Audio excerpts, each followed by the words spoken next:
Shalom saudara-saudara, kita akan membaca firman Tuhan dari Injil Matius pasal 3 ayat 13 sampai dengan ayat 17. Kemudian kita sambung dengan Matius pasal 28 ayat 19. Maka datanglah Yesus dari Galilea ke Yordan kepada Yohanes untuk dibaptis olehnya. Tetapi Yohanes mencegah dia, katanya, "Akulah yang perlu dibaptis olehmu, dan engkau yang datang kepadaku." Lalu Yesus menjawab, katanya kepadanya, "Biarlah hal itu terjadi, karena demikianlah sepatutnya kita menggenapkan seluruh kehendak Allah." Dan Yohanes pun menurutinya. Sesudah dibaptis, Yesus segera keluar dari air, dan pada waktu itu juga langit terbuka, dan dia melihat Roh Allah seperti burung merpati turun ke atasnya. Lalu terdengarlah suara dari surga yang mengatakan, "Inilah anakku yang kukasihi, kepadanyalah aku berkenan." Matius pasal 28 ayat 19. Yesus mendekati mereka dan berkata, "Kepadaku telah diberikan segala kuasa di surga dan di bumi, dan karena itu pergilah, jadikanlah semua bangsa muridku, dan baptiskanlah mereka dalam nama Bapa dan Anak dan Roh Kudus." Amin. Saudara-saudara, salah satu pokok iman Kristiani yang sering disalahpahami oleh saudara-saudara di luar Kristen itu adalah iman tentang Allah Tritunggal. Seringkali orang Kristen justru terteror karena penolakan itu ketika mengatakan, coba cari dalam Alkitab di mana ada kata Tritunggal. Dan teror itu ternyata tidak hanya terjadi di kalangan orang-orang Kristen, tapi orang-orang yang di luar Kristen. Mereka memaksakan pemahaman kitab sucinya untuk diterapkan pada iman Kristen, padahal kekristenan tidak meyakini seperti itu. Misalnya ungkapan yang sangat terkenal, kafirlah orang yang mengatakan bahwa sesungguhnya Allah adalah ketiga dari yang tiga, misalnya. Laqad kafara ladina qalu innallaha salisu salasya. Itu terkenal sekali.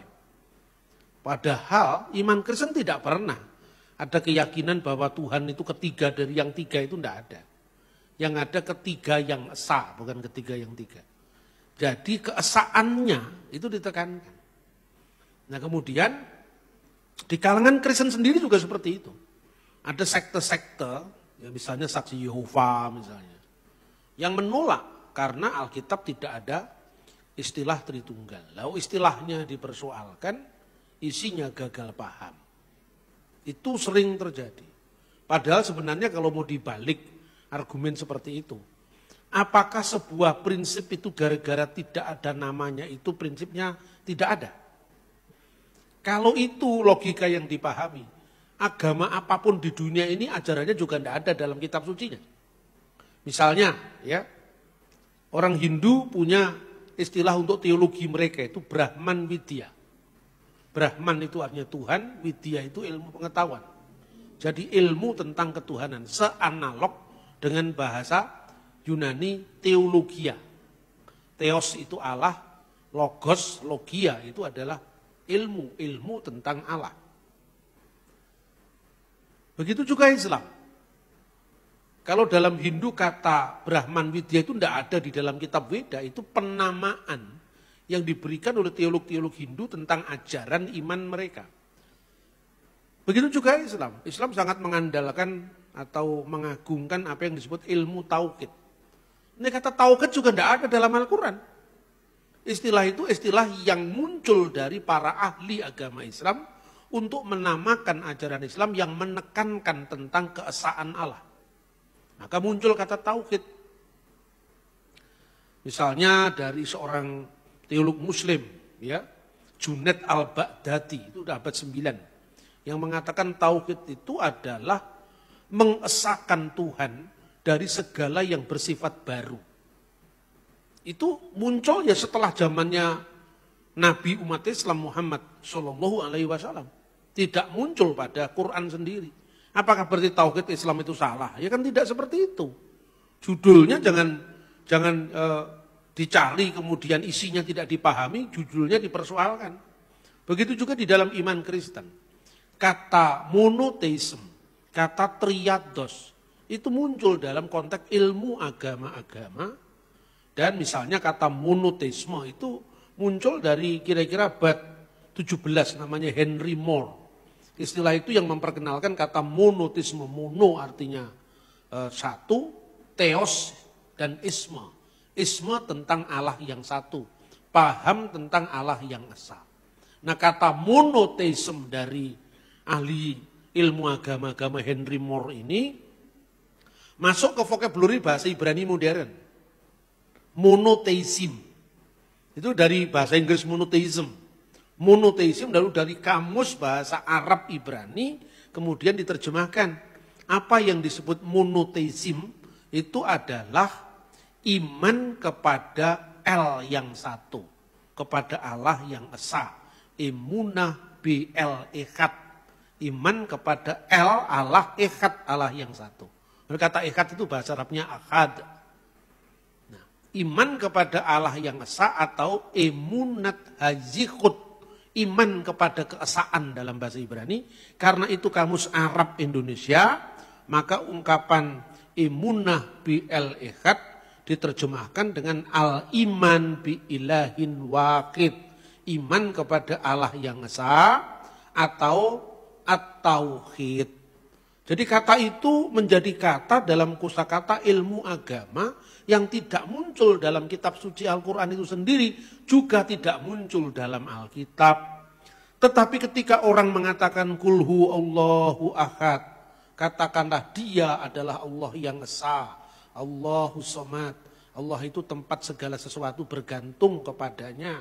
Lam yalid walam yulad, tidak beranak dan tidak diperanakkan. Walam yakullahu kufuwan ahad, dan tidak ada sesuatu pun yang setara dengan Allah. Itu disebut tauhid, gitu loh. Jadi intinya itu, ajarannya itu dinamakan tauhid. Begitu juga dalam iman Kristen. Seperti kata tauhid dalam Islam itu munculnya setelah masa kemudian. Trinitas itu adalah pengungkapan tentang monoteisme tadi. Makanya ketika bicara tentang tauhid itu, kalau di dalam kamus Ibrani Arab tadi, al-iman bi ilahin wahid. Kalau Anda membaca pengakuan iman Kristen kan diawali begitu. Ya, kalau di dalam bahasa Arab di gereja ortodok Koptik, ortodok Syria, ortodok Yunani yang di Timur Tengah, itu kan selalu nu'min bi ilahin wahid. Aku percaya kepada sembahan yang esa. Allahul Ab, Allah Sang Bapa, Khaliqus samai wal ard, yang menciptakan atau Sang Pencipta langit dan bumi, kullu ma yura wa ma la yura, yang kelihatan maupun yang tidak kelihatan. Jadi ungkapan al-iman bi ilahin wahid, nu'min bi ilahin wahid, uminu bi ilahi wahid, itu ada dalam pengakuan iman Kristen. Dan itulah yang disebut iman kepada keesaan Allah. Yang disebut emunat hajihud dalam bahasa Ibrani. Jadi istilahnya itu, judulnya itu, memang tidak ada dalam kitab suci, tapi maknanya sama.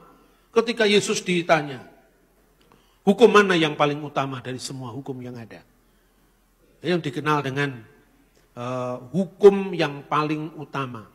Hukum yang terutama dari semua hukum yang ada. Misfah harisonah. Rison itu yang pertama.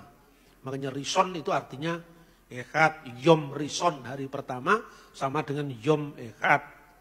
Ya, kemudian jadi bahasa Arab paralelnya adalah yaumul akad. Terus jadi bahasa Jawa dino akad ditambahi akad kliwon, akad pon. Itu orang Jawa yang nambah itu. Tapi kata akad dalam bahasa Jawa itu dari bahasa Arab. Mungkin karena orang Jawa tidak bisa ngomong huruf H. Ya, huruf H itu dia baca K. Ahad dibaca akad. Itu kan proses apa namanya pronunciation yang terbatas. Ya. Kemudian Yesus menjawab apa hukum yang paling utama? Yang dikutipnya adalah Kitab Ulangan pasal 6 ayat 4. Shema Yisrael Adonai Elohenu Adonai Echad. Itu kalau orang Yahudi reform, Yahudi juga ada namanya Yahudi Reform, mirip-mirip Protestan. Itu bacanya dilakukan tapi dengan lagu mirip do re mi fa sol. Shema Yisrael Adonai Eloheinu Adonai Echad. Tapi kalau orang Yahudi yang ultra ortodoks, jadi di Kristen ada Kristen Reform, golongannya Pak Stephen Tong itu Reform. Ada juga Kristen Ortodoks. Kalau di Solo ada Romo Alex itu Kristen Ortodoks. Itu bacaannya mirip pengajian Yahudi. Kalau orang Yahudi kan membaca Shema itu Shema Yisrael Adonai Eloheinu Adonai Echad. Orang Yahudi itu seperti itu. Jadi artinya dari awal kekristenan itu tumbuh berakar dari monoteisme Yahudi. Di mana hukum yang terutama itu adalah Shema Yisrael Adonai Eloheinu Adonai Echad. Dan perintah di antara 10 perintah Tuhan di Sinai bunyinya juga itu Lo yihye leha Elohim akhirim alpanai. Jangan ada padamu ilah-ilah lain-lain di hadapan hadiratku. Jadi clear, soal Tritunggal itu bukan bicara tentang 3 Tuhan, tapi bicara tentang Allah yang esa. Nah, saudara-saudara, makanya jelas kalau dikatakan yang dipersoalkan judulnya, ya memang judulnya tidak muncul pada teks-teks Alkitab sebagaimana judulnya iman kepada Allah yang esa dalam Islam, yaitu tauhid, juga tidak ada dalam Al-Quran. Tapi kan intinya ada. Begitu juga ketika bicara tentang Allah yang esa bagi orang Kristen, itu ya adalah Allah yang esa yang menyatakan diri dalam Bapa, Putra, dan Roh Kudus. Makanya kalau orang-orang Kristen membaca doa itu diawali biasanya kalau di gereja ortodok, baik ortodok Yunani, ortodok Syria, ortodok Koptik, ya itu ya kalau bahasa Yunani esto onomato patros keto iu keto agiu pneumatos eisteos. Amin. Demi nama Bapa dan Putra dan Roh Kudus, yaitu Allah yang esa. Amin. Lalu di dalam bahasa Suryani, bahasa yang dipakai oleh Kristus, yaitu bahasa Syriak Aramaik, itu adalah Beshem Abu Webro Weruha Kadiso Hat Aluhu Sariru. Amin. Terus diterjemahkan dalam bahasa Arab, Bismil Ab Walibni Warahil Kudus Al-Ilahu Wahid. Amin. Bismil Ab, demi nama Bapa, wal Ibn dan Putra, waruhil Kudus dan Roh Kudus, Al-Ilahu Wahid. Amin. Yaitu Allah yang esa. Di Israel ada jemaat yang namanya Messianic Jewish. Orang-orang Yahudi yang percaya Yesus, percaya Mesias. Atau Katulim Ifrim, orang-orang Katolik yang berbahasa Ibrani. Itu baru diresmikan zamannya Paus Yohanes Paulus II. Diberikan pejabat gereja setingkat uskup untuk mengurusi orang-orang Yahudi yang beriman kepada ajaran Katolik, namanya Katolik Ibrani atau Katulim Ifrim. Itu diakui oleh pemerintah Israel. Itu kalau membaca juga sama. Beshem ha'ab wehaben virruah ha'kodes Elohim Echad. Atau ha Elohim Echad. Demi nama Bapa dan Putra dan Roh Kudus, yaitu Allah yang esa. Nah, kata Tritunggal sendiri, itu bahasa Yunaninya triados. Sebagaimana kata tauhid juga muncul kemudian setelah Al-Quran, begitu juga kata Tritunggal juga muncul kemudian setelah Alkitab. Yaitu ketika seorang bapak gereja dari Syria, namanya Mar Theophilus al-Antaki, atau Theophilus dari Antioquia. Kira-kira tahun 170-an atau 180, dia menulis dalam bukunya yang menegaskan Allah itu adalah Bapa atau Allah itu firman-Nya Allah dan roh kebijaksanaannya. Dalam ungkapannya yang terkenal yang berbunyi triados hotheos ke hologos auto ke tesopias auto. Yaitu triados, Tritunggal yang adalah Allah, firman-Nya, dan roh kebijaksanaannya. Nah, itu diungkapkan baru kira-kira abad kedua Masehi.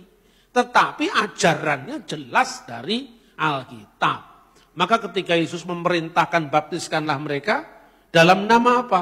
Dalam nama Bapa dan Putra dan Roh Kudus. Matius pasal 28 dan 19 yang tadi kita sudah kutipkan. Nah, saudara-saudara, di dalam bahasa aslinya, bahasa Yunani koine, kata yang diterjemahkan nama itu bentuknya tunggal. Tapi terdiri dari Bapa, Putra, dan Roh Kudus. Tidak pernah dikatakan di dalam nama-nama Bapa, Putra, dan Roh Kudus, tetapi di dalam nama satu, tunggal. Esto onoma, di dalam satu nama, tu patros, Bapa, keto iu, keto agiu, pneumatos, Putra, dan Roh Kudus. Makanya di dalam tradisi gereja ortodok selalu ditegaskan Bapa, Putra, dan Roh Kudus itu eis theos, al-ilahu wahid, Elohim echad. Karena apa? Karena kata namanya itu tunggal, tidak jamak. Bukan esto onomata, tapi esto onoma, satu nama. Bapa, Putra, dan Roh Kudus. Karena itu perumpamaan seperti apa yang paling mudah, Pak? Ya kalau bicara tentang Tuhan ya tidak ada yang mudah sebetulnya. Tapi untuk mendekati kebenaran bisa digunakan perumpamaan. Misalnya ya, manusia terdiri dari tubuh, jiwa, dan roh. Ketika Anda melihat seseorang, bentuknya ada itu fisiknya. Kalau Tuhan kan tidak fisik. Tuhan itu metafisik. Di sebalik yang fisik. Itu kalau Tuhan itu meta, kalau kita ini fisik. Ya, karena kalau hari ini saya ada di Solo tidak bisa ada di Malang. Karena manusia terbatas oleh ruang dan waktu. Tapi kalau Tuhan itu metafisik. Kalau Tuhan sekarang ada di Amerika apa enggak bisa di Solo? Nah, masa Tuhan terbatas oleh ruang dan waktu? Makanya ada orang yang jumawa sekali mengatakan, kalau Yesus itu firman Allah itu satu dengan Allah. Waktu Yesus turun ke dunia. Terus kenapa saya bilang?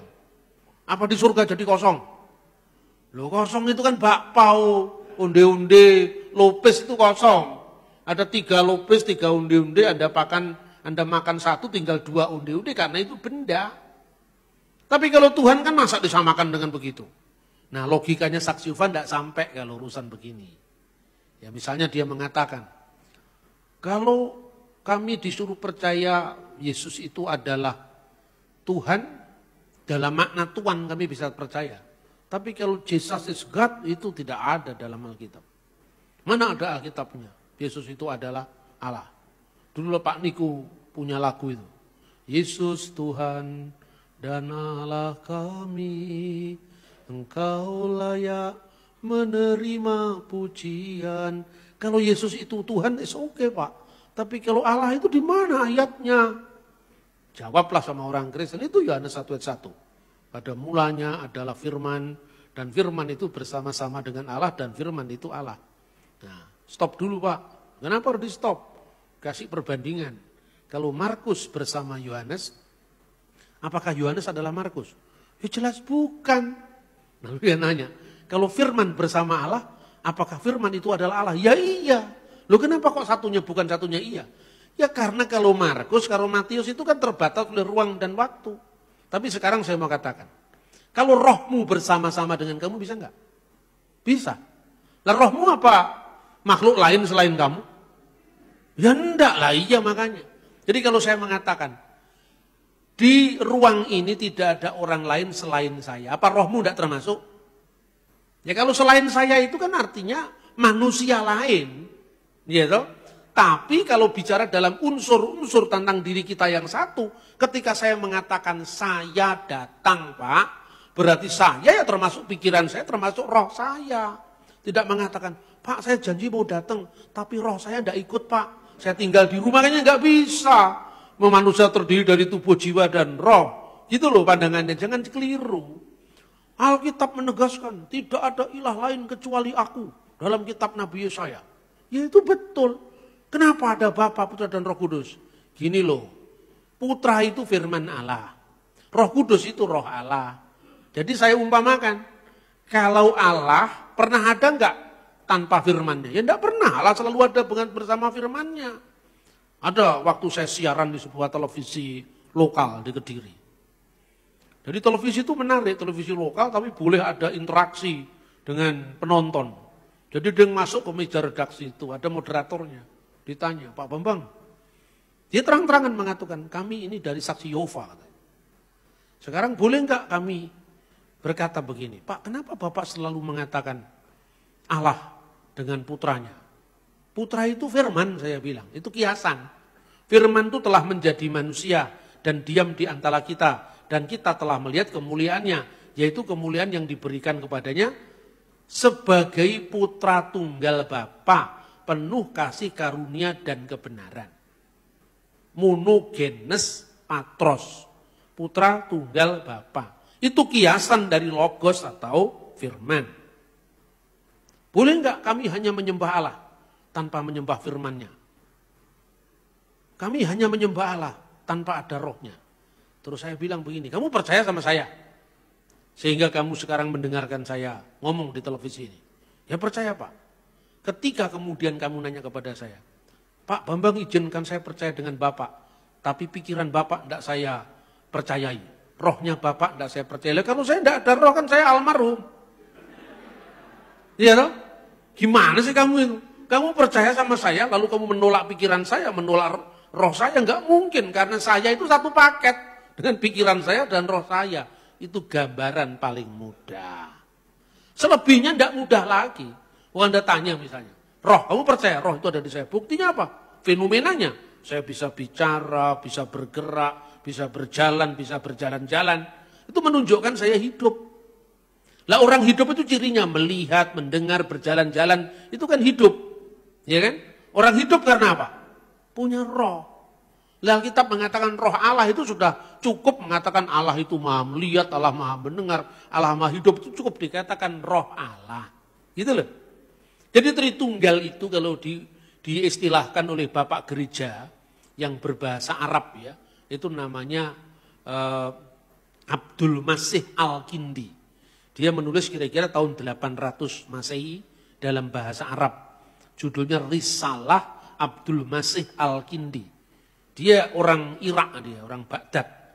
Dia menulis bahwa Al-Ab wal Ibn warahil Kudus, Bapa, Putra dan Roh Kudus tidak lain daripada Allah wa kalimatuhu wa ruhil kudus. Allah dan firman-Nya dan Roh Kudus. Dan Allah firman-Nya dan rohnya itu merupakan sifat dzatiyah. Sifat yang merujuk kepada keberadaannya Allah. Ada agama lain yang mengatakan Allah itu ada, tapi ayatnya Allah itu ada, tidak ada. Kata ada itu sendiri tidak ada dalam kitab sucinya. Tetapi ciri-ciri yang menunjuk kepada keberadaan ada. Misalnya maha melihat, maha mendengar, maha kuasa. Ya, itu ada. Alkitab justru mengungkapkan istilah yang tidak ada itu didalami, direfleksikan, diungkapkan dengan sangat-sangat jelas. Makanya Tuhan memperkenalkan diri kepada Musa, Ehyeh Asher Ehyeh. Aku ada yang aku ada. Apa maknanya aku ada yang aku ada? Aku adalah aku sendiri. Tetapi aku ada itu bukan hanya ada hari ini, tidak ada kemarin. Bukan hanya ada kemarin, tidak ada hari ini. Bukan hanya tidak ada hari ini, tapi tidak ada besok, tidak. Tetapi dia ada, sudah ada, dan akan seterusnya ada. Itulah yang disebut doa Adon Ha-Olam. Nah itu jadi kekristenan itu punya kesinambungan langsung dari Yudaisme. Doa Adon Ha-Olam. Adon Ha-Olam, Adon itu Tuhan. Olam itu yang kekal. Bapa atau Tuhan yang kekal. Ya, itu disebutkan. Vihu hayah, vihu hoveh. Vihu yihye batif arah. Doa inilah yang kemudian sebagai orang Yahudi oleh Rasul Yohanes disebutkan dalam kitab Wahyu pasal 1 ayat 8. Akulah yang ada, yang sudah ada dan yang akan datang, yang maha kuasa. Ini menekankan apa? Menekankan keberadaan Allah yang kekal, yang dulunya ada, kini ada, dan seterusnya ada. Dia yang maha kuasa. Jadi Allah itu kemarin, hari ini, dan selama-lamanya tetap sama, tetap ada. Kalau dulu Tuhan bisa membuat keajaiban-keajaiban, mujizat-mujizat, sekarang pun itu ada. Besok pun ada. Karena itu menandai kemahaagungan, kemahaadaan Allah. Jadi adanya manusia dengan adanya Tuhan beda apa enggak? Ya beda. Kalau adanya saya, setelah 31 Maret 1964, sebentar lagi swida. Sebentar lagi, sekarang belum. Masih kurang 2 tahun lagi. Sebelum itu saya tidak ada. Setelah itu baru saya ada. Keberadaan saya diawali oleh waktu. Keberadaan Tuhan tidak diawali oleh waktu. Di dalam kekekalan Allah itulah Allah selalu berdiam kekal bersama-sama firman-Nya dan roh-Nya. Makanya bersama-samanya Allah dengan firman-Nya dan roh-Nya tidak sama dengan bersama-samanya Matius dan Markus. Karena Matius dan Markus itu diikat oleh ruang dan waktu. Kalau sekarang Markus ada di Solo, tidak bisa pada waktu yang sama dia ada di Los Angeles. Kalau Matius sekarang ada di Jogja, tidak bisa pada waktu yang sama dia ada di Jakarta. Makanya karena manusia ada ruang, ada waktu yang mengikatnya, makanya ada kekosongan. Kalau Tuhan apa pernah kosong? 2-3 orang hadir, engkau akan ada bersama kami. Sekarang engkau lihat sendiri Tuhan. Di Solo ini sudah berkumpul lebih daripada 100 orang. Sesuai dengan janji firman-Mu. Engkau sudah siap hadir. Tapi kok belum hadir-hadir.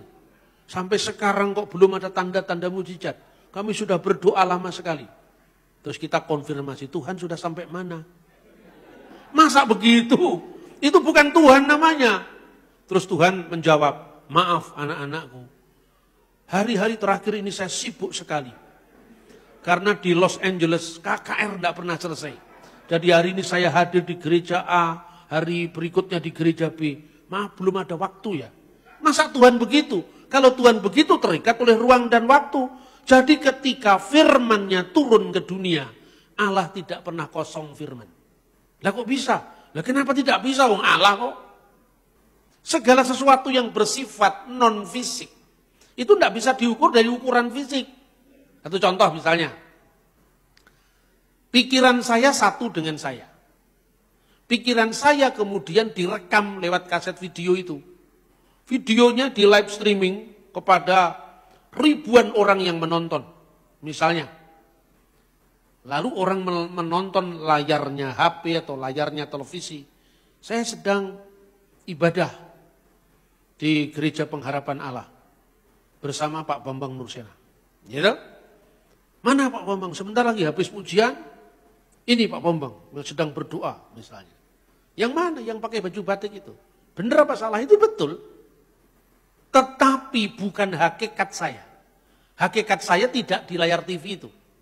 Itu adalah penampakan atau kehadiran saya lewat teknologi. Bahkan ketika saya berceramah seperti ini, seluruh Indonesia bahkan dari ujung-ujung dunia bisa mendengar. Waktu London jam berapa, waktu LA jam berapa, waktu Jakarta, waktu Bangkok jam berapa. Banyak jemaat Indonesia yang menyaksikan saya sedang berkhotbah di gereja di Solo ini. Itu Pak Bambang yang itu, baru kenal saya ya, baru tahu. Tapi kan bukan hakikat saya ada di sini. Jadi apa saya kosong karena kehabisan pikiran? Karena ditonton oleh 1 juta orang pada waktu yang sama. Ini kan pikirannya Pak Bambang. Yang satu dengan pikiran saya itu bukan kasetnya atau bukan videonya atau bukan layar HP atau bukan layar televisi. Yang satu dengan saya pikiran saya. Tetapi penjelmaan pikiran saya lewat dunia medsos itu tidak langsung kehadiran saya secara hakiki. Hakikinya saya adalah saya.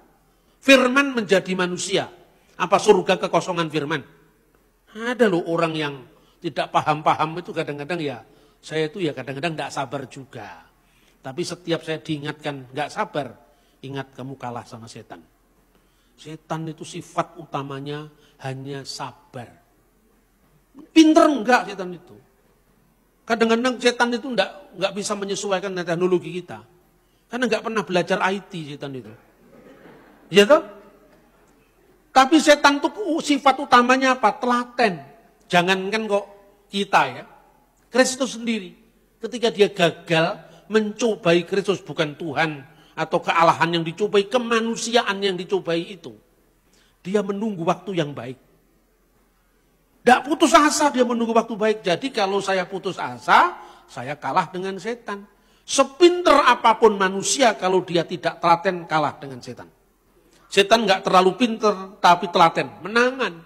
Makanya jangan mau kalah dengan setan. Termasuk setan itu pinter begal manusia. Begal tahu nggak artinya? Begal itu nyekat di pinggir jalan kayak buto cakil itu. Tuh, yang dibegal setan itu bukan hanya orang yang mabuk narkoba, orang yang main perempuan di tempat-tempat yang tidak benar, bukan hanya itu. Setan sekarang ini punya mainan baru, ganggu orang-orang beragama. Nah ini setan sekarang. Jurus terbaru, ganggu orang-orang beragama. Karena apa? Karena agama semua dimedsoskan. Sudah perang-perang di medsos lah, ini kesenangan saya. Yang perang-perang, yang konflik-konflik, yang menghujat-hujat, yang merendahkan orang lain, itu kan makanannya setan itu. Makanya hati-hati kalau bermedsos. Hindari dirimu dari mengutuk orang lain. Mencela, itu sifatnya setan. Nah makanya supaya kita tidak terpengaruh setan, frekuensinya harus beda dengan setan. Ya toh? Frekuensinya tahu tuh, kalau Anda dibegal buto cakil itu. Mandek, satrio gitu kan. Terus Janoko tidak mau sama bahasanya.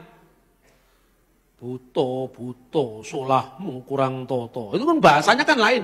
Bahasanya adem. Setan apa cakilnya pentalitan loh lambangnya setan.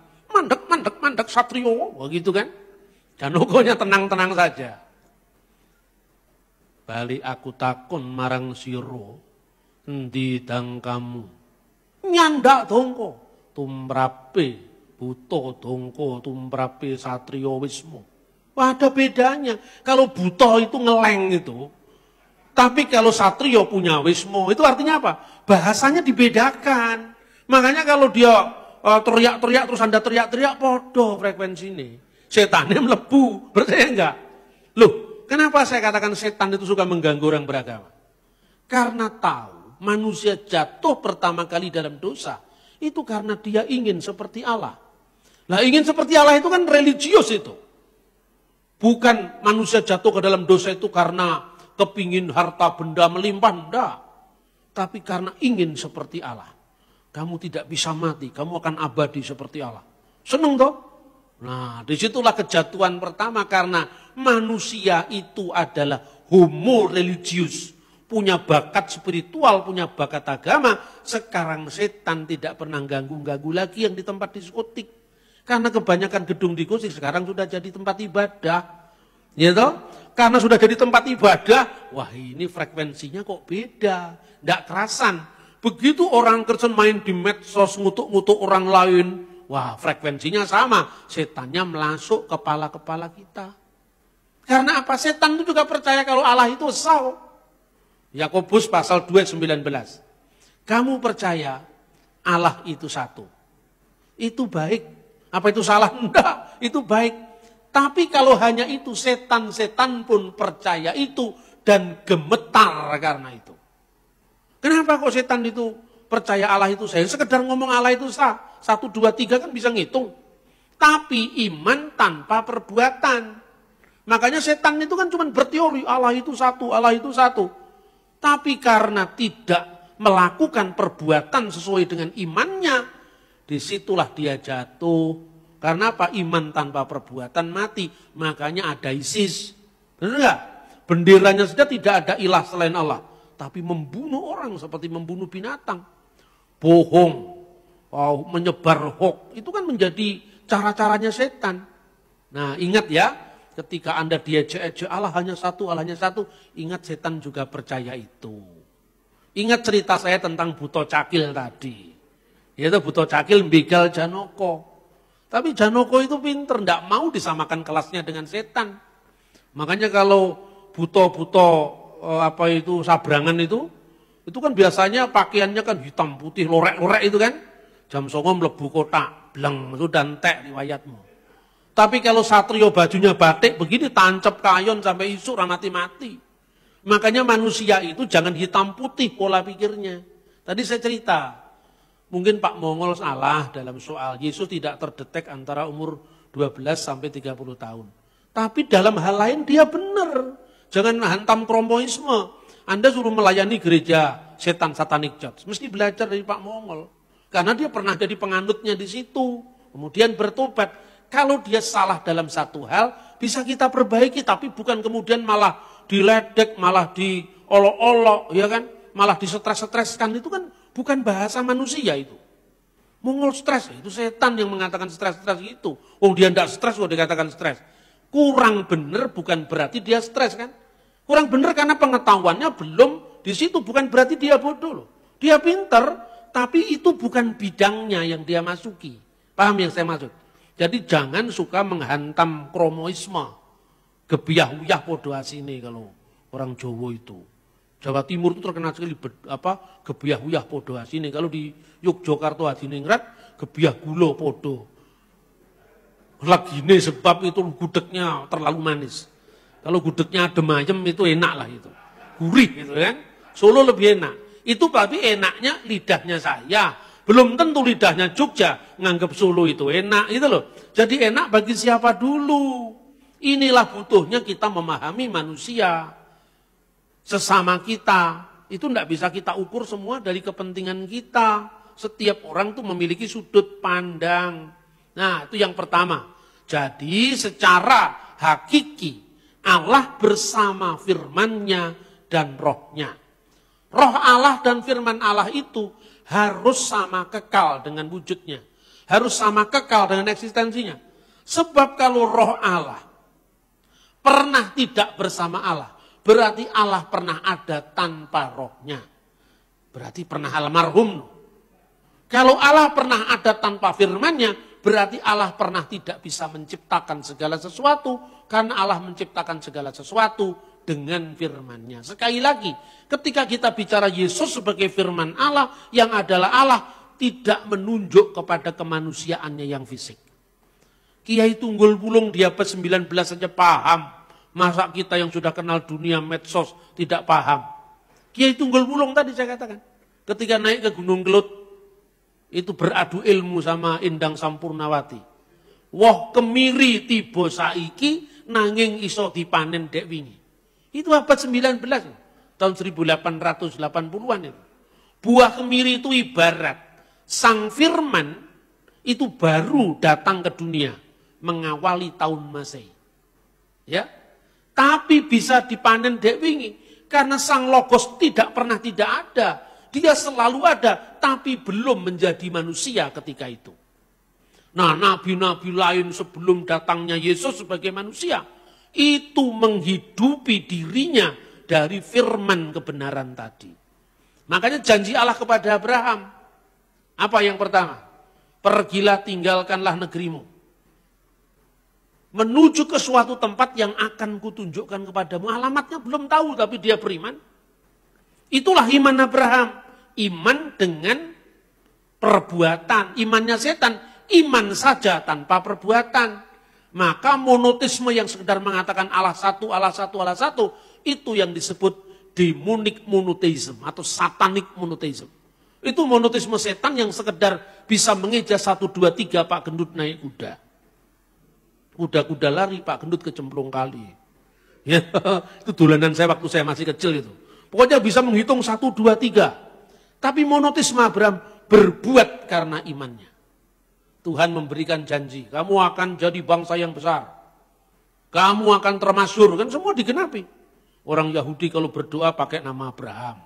Baruk ata Adonai Eloheinu meleka ulam Elohe Abraham. Orang Kristen, inilah silsilah Yesus Kristus anak Daud anak Abraham. Untuk membuktikan Yesus itu memenuhi janji Allah kepada Abraham. Orang Islam pun yang datang paling akhir juga mengkaitkan diri dengan nama Abraham. Benar atau tidak itu urusannya orang lain, bukan urusan kita. Itu loh, kama sholaita ala sayyidina Ibrahim, kan ada nama Ibrahim kan. Apapun penghayatannya terbukti bahwa Alkitab namamu akan masyhur itu betul. Yang memberkati kamu akan diberkati, yang mengutuk kamu akan dikutuk. Dan olehmu semua kaum di muka bumi akan mendapatkan berkat. Itulah berkat yang terakhir yang disebut the messianic blessing. Ketika Ismail lahir, karena Sarah tidak sabar menunggu saat Tuhan memberikan Hagar kepada suaminya, Abraham lahirlah Ismail. Tuhan adil, Ismail kan tidak ikut dilahir, tidak mau minta dilahirkan ke dunia, tapi dia lahir. Bukan salahnya Ismail kan? Makanya Ismail pun dijadikan bangsa yang besar. Ishak dijadikan bangsa yang besar. Yakub dijadikan bangsa yang besar. Tapi janji yang terakhir hanya diberikan kepada Abraham, Ishak, Yakub. Tidak diberikan kepada Ismail. Coba baca lagi Alkitab. Olehmu semua kaum di muka bumi akan mendapatkan berkat. Diberikan pada Abraham, Ishak, dan Yakub. Tidak kepada Ismail. Bukan berarti Ismail dilaknati Tuhan, tidak. Karena Ismail bukan jalur mesianik. Makanya orang Yahudi kalau berdoa, Allah Abraham, Allah Ishak, Allah Yakub. Karena jalurnya Abraham, Ishak, Yakub. Kepada ketiga-tiganya sebagai bapa leluhur, olehmu semua kaum di muka bumi akan mendapatkan berkat. Ketika Yesus mengatakan, Abraham melihat hariku. Yohanes pasal 8 dan 56. Dan ia bersuka karena ia telah melihatnya. Itulah janji yang ditulis dalam Kejadian 12 ayat 3. Olehmu semua kaum di muka bumi akan mendapatkan berkat. Tradisi tafsir Yahudi pun mengakui itu. Abraham ada di Firdaus sekarang. Makanya dalam perumpamaan orang kaya dan Lazarus itu. Ya kan? Itu di pangkuan Abraham. Karena Abraham di Firdaus. Sambil dari zaman ke zaman, dari waktu ke waktu, dari abad ke abad. Abraham menunggu kapan saatnya Allah mendatangkan Yom HaMesyah, Yom HaMusyah, yaitu hari Sang Mesias. Atau dalam bahasa Aram, Yume Malka Mesiha, hari-hari Sang Mesias. Ketika Yesus datang dan mengatakan, Abraham bersuka dia melihat hariku, artinya melihat hari Mesias yang sudah digenapi, sesuai dengan janji Tuhan, olehmu semua kaum di muka bumi akan mendapatkan berkat. Itu saatnya.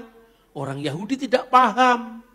Umurmu belum sampai 50 tahun. Tadi sudah saya jelaskan. Umur-umur orang Yahudi.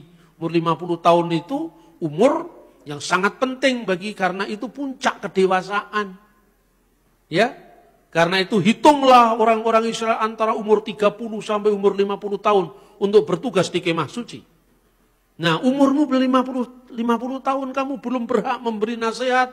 Kamu belum mencapai kematangan usia untuk memberikan petuah kepada kami. Dengan apa kamu menyamakan dirimu? Lalu Yesus menegaskan, sesungguhnya aku berkata kepadamu. Kata sesungguhnya dalam Yohanes pasal 8 dan 58 itu amin. Amin diulang lagi. Amin, amin. Lego humin. Prin Avram genistai ego eimi. Sebelum Abraham jadi, aku sudah ada. Dan ego eimi itu mengingatkan Keluaran pasal 3 ayat 14. Aku ada yang aku ada. Akulah dia yang maha ada. Karena kata ego eimi itu ini netral Pak. Ego eimi hu hodos. Akulah jalan. Itu kan lazim. Akulah roti dunia. Akulah itu ego eimi. Ya kalau ego eimi dikasih kata di belakangnya itu artinya bisa netral. Tapi kalau ego eimi saja, akulah sang ada. Akulah yang ada. Makanya karena itu Yesus mau dilempari batu sama orang Yahudi. Jadi membaca kitab bukan sekedar teks, tapi juga konteks. Yang terakhir, ketika Yesus dibaptiskan, kan itu ada seolah-olah 3 yang terpisah Pak. Yesus di sungai Yordan, ya, keluar dari penyelaman air itu, ya kan? Dia kemudian keluar dari air itu, dan burung merpati. Ya, Roh Kudus dalam rupa burung merpati. Dan suara Allah di surga, engkaulah anakku, kepadanya lah aku berkenan. Kan ada 3 yang terpisah. Inilah Trinitas secara ekonomia. Trinitas di dalam karya Allah dibedakan dengan Trinitas di dalam ontologi atau keberadaan Allah yang kekal. Trinitas dalam karya Allah ini ada dalam diri Allah sendiri. Tapi Trinitas di dalam konteks karya Allah itu penampakan Trinitas di alam ciptaan. Pertanyaannya sekarang, yang dibaptis itu kan bukan firman Allah yang kekal. Yang dibaptis itu kan kemanusiaan Yesus, ya kan? Terus burung merpati itu kan bukan Roh Kudus. Burung merpati juga muncul dalam bentuk fenomena lidah-lidah api. Kalau Roh Kudus dalam bentuk lidah-lidah api, bukan berarti api itu Roh Kudus. Sebab kalau api itu Roh Kudus, ada rumah kebakaran, ada Roh Kudus membakar rumah kan itu kan. Itu fenomena kehadiran Roh Kudus. Begitu juga ketika Roh Kudus turun dalam bentuk burung merpati, bukan berarti setiap burung merpati adalah Roh Kudus. Itu simbol kehadiran Roh Kudus. Jadi yang terikat oleh ruang dan waktu itu simbolnya. Begitu juga Allah bersuara dari surga. Mana alamatnya surga kata orang Buddha? Semua orang lihat ke atas. Padahal kalau Anda sudah naik pesawat terbang, langit juga di bawahmu. Surga itu artinya tidak terikat oleh ruang dan waktu. Dan Allah itu maha hadir, tidak pernah terikat oleh ruang dan waktu. Maka Tritunggal itu tidak bicara tentang jumlah. Orang nanya terakhir kepada saya, kok Yahudi nggak percaya sama Tritunggal? Di Alkitab sudah ada kok, memang dia tidak percaya. Tapi yang percaya juga banyak. Ya, yang nggak percaya karena belum memahami bahwa yang disebut Kristus itu adalah hari Sang Mesias yang ditunggu-tunggu Abraham. Jadi banyak orang yang monoteis, banyak orang yang percaya kepada Allah itu esa, tapi imannya baru berhenti pada tahap iman Abraham. Sebelum misteri itu diungkapkan, itulah yang disebut rahasia yang didiamkan selama berabad-abad, itulah yang sekarang disingkapkan dengan kedatangan Kristus. Jadi kalau orang lain percaya Allah itu esa, Anda sudah tahu modalnya. Itu esa modelnya Buto Cakil Mbigal tadi. Ya toh? Buahnya dari kelihatan, ngomong Allah itu esa, tapi mateni wong. Itu yang monotisme ala Buto Cakil alias monotisme Gendruwo Baidi. Monotisme Demit itu tadi yang pertama tadi. Ya, yang kedua monotisme Abraham, taat tapi tidak tahu alamatnya. Itu monotisme Abraham. Itu rahasia yang masih didiamkan selama berapa abad. Yang paling akhir adalah monotisme trinitaris yang menghasilkan keselamatan. Itulah iman Kristen kita, makanya kemuliaan bagi Bapa dan Putra dan Roh Kudus, sebagaimana kita menyatukan diri dalam setiap ibadah gereja di seluruh dunia yang mendeklarasikan Doxa Patri ketu iu ketu wagyu pnefmati Al-masdu lillahi walibni wa ruhil kudus al-ana wa kulu awanin wa ila dahrid dahirin. Amin. Segala kemuliaan bagi Bapa dan Putra dan Roh Kudus, sekarang dan senantiasa, serta sepanjang segala abad. Amin.